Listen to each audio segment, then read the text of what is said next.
Hey, it's Sebastian for the Metal Gods Meltdown, and today I am joined by Siegfried from Dragony. I want to congratulate you on the new album. How excited are you now, waiting for it full release in a few weeks' time?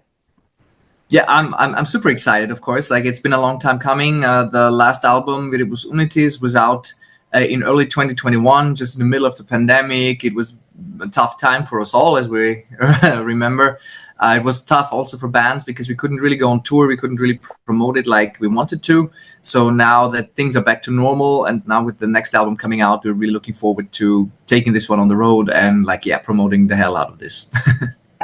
Cool. You guys have been in existence for 15 years. Would you say this is your strongest album to date?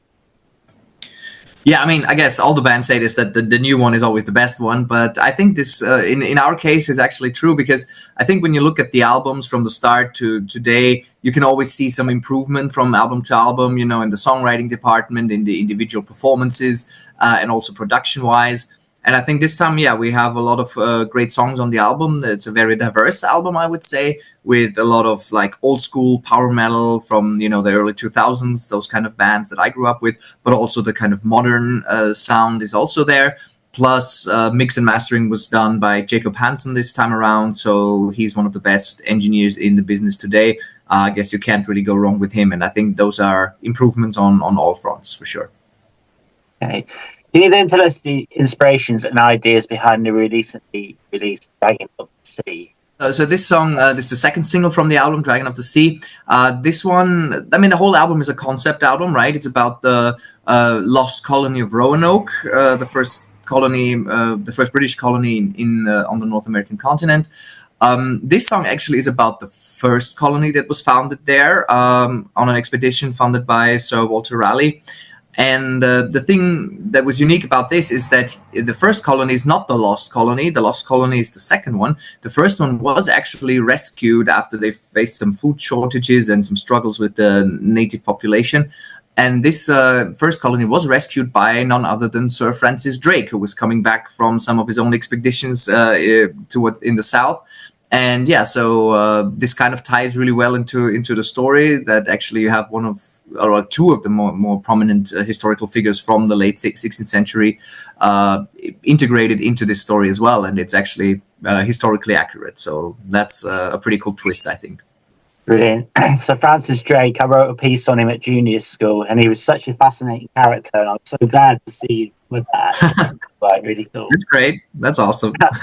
How important then is it to keep that history alive? I think it's important, but the thing is, like, the way we are doing it, it's more always, with a fantastical twist. So we're not just going about the true history and recounting of actual historical events, but we always mash them up with some fantasy and some mythology, like we did on a previous album already with the Habsburg monarchy of Austria. And now this time it's the history of those British colonists in the late 16th century. But there's always this, fantasy twist. I think there's other bands that do it better in terms of the historical accuracy, like our countrymen of Serenity, because the singer Georg, of course, he's a historian, and he takes painstaking care of historical accuracy. Of course, Sabaton deal a lot with historical topics. Of course, they are more like focused on wars and battles, and not necessarily on other personalities. But for us, it's a nice vehicle to kind of get our brand of power metal across. Beyond the Rainbow Bridge is a killer song, and you can tell a lot about it, and the video where it was filmed. Is that sort of like a haunted feeling there? Yeah, it sure was. The place we filmed it is just about 40 minutes drive outside of Vienna in Lower Austria. It's a castle ruin in Pottendorf. That's the village where this is located. And this is really cool because we have two different locations where we filmed, but they're both part of this castle. So one is this chapel that is still in use today, where you can actually rent it for like weddings and this kind of stuff. And we did it for the video shoot. And then there's like the inner courtyard, and that was really cool because as you can see on the video, the whole roof is gone there. So you see like how the trees are growing inside the rooms and everything. It's like, in the video game, like Uncharted, which again features very well or complements very well with the Francis Drake story. And yeah, we could make some drone shots from that courtyard. So you see like the drone flying in and us playing in the courtyard there. So that's really cool. And yeah, you definitely get that kind of haunted, abandoned places feeling. The artwork is amazing as well. You personally have a lot of input into the work. For the artwork, of course, yeah. I mean, this time it was actually done by Stan Decker. We worked with him on an artwork for the first time last year for the single that we released, Dead Queen's Race. And our usual artwork guy, Dusan Markovic from Serbia, he was not available this time for the album cover. So the decision was pretty easy to go with Stan because we already had worked with him and had great experiences. And I think he did a really good job here encapsulating all the themes of the album, like this whole concept story of like the British colonists, represented by the ship in the foreground, that is spirited away to this land before time, with dinosaurs and dragons that are flying through the sky. And where they meet Viking warriors and actually set in motion the events of the Ragnarok, so the Norse Twilight of the Gods, End of Days thing, and that's represented by Thunder God Thor fighting the World Serpent Jörmungandr on the cover artwork. So we were able to pack all those different themes into the artwork, and I think that's a really great job on his part. The day after release, you're actually playing in the UK. How stoked are you to be playing in Birmingham? Yeah, that's really cool. I mean, of course, Birmingham, the birthplace of heavy metal, so it's really great to be coming there. I think it's going to be a first show in the UK with Dragony, as a matter of fact, and then to be playing Birmingham is quite special. And I'm really looking forward to the festival because it's this, power metal themed fest. And I think it's really cool that we have those festivals now, like Power Metal Quest Fest or Epic Fest in Denmark. Because there's a lot of festivals for more extreme metal, there's a lot of mixed style festivals, but for power metal, it's not really there. So this is really cool that we have that now and to be able to celebrate our brand of metal with, like-minded people. So we're really looking forward to that. So will you guys be having a release party? I guess you'll be flying, won't you, or whatever you're doing, how you get to England, you won't be having a release party that night. Not on the actual release day. So yeah, we'll be flying into Birmingham on Friday the 11th, which is the date of the release of the album. Then we'll play the show, come back on Sunday, but we'll actually have a little bit of a small party on 15th of October here in Vienna, which will be like kind of a listening session of the album with like some welcome drinks and the signing session in case people want to buy the new album or vinyl. And then the actual album release concert we'll have in December because that was the first date that was actually free in the venue here in Vienna. It's very busy this fall. So on 7th of December, we'll have our album release show together with our friends from Autumn Bride at Szene Wien in Vienna. And then for early 2025, we're actually planning a bit of a bigger tour across Europe. That will be together with Sirius Black. We'll go to Germany, I think France, Spain, Italy. Not sure about Switzerland. If that's I think Switzerland is in there. Belgium, I think, is there. So, going, especially to some places where we haven't been in a long time, like Italy, or never been, like Spain. So this is going to be really cool. And this is planned for March 2025. When you're out on the road, what has been the weirdest venue you've ever played? We played a pretty interesting one, in last October, because we did this 2 weeks tour of Mexico together with Neonfly from the UK, actually. Yeah. And one of the places we played is called Vertigo. And this is a venue where downstairs you have like tables to sit and you can, order some food and drinks. But the actual venue is kind of upstairs on a balcony. So you go upstairs and you play from the balcony for the people sitting downstairs on the ground floor. So this is really, really unique and really weird, but it was kind of a cool venue still. So that was a different kind of experience for sure. Brilliant. How was the tour with Neonfly? I'm a big fan of theirs, actually. We know them quite well.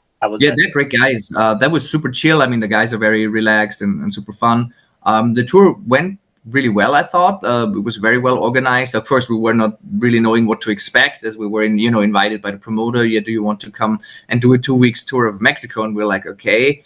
Where's the catch? What kind of kidney do you want from us or something like that? But actually, after checking with some friends that other bands that had already worked with the promoter, and they said, yeah, he's very reliable and trustworthy. And then we said, okay, let's try it. And everything went off without a hitch. It was well organized, played nice venues, had great crowds. Of course, not some venues. Of course, we had not many people because we're still smaller bands. But some, like Mexico City, was pretty good. I think we had a little bit over 100 people there. Monterrey was pretty good, and some other towns. So it was great experience. Yeah, I was not expecting that. It was really cool. Amazing. So when you are on the road, then who has the most annoying habit?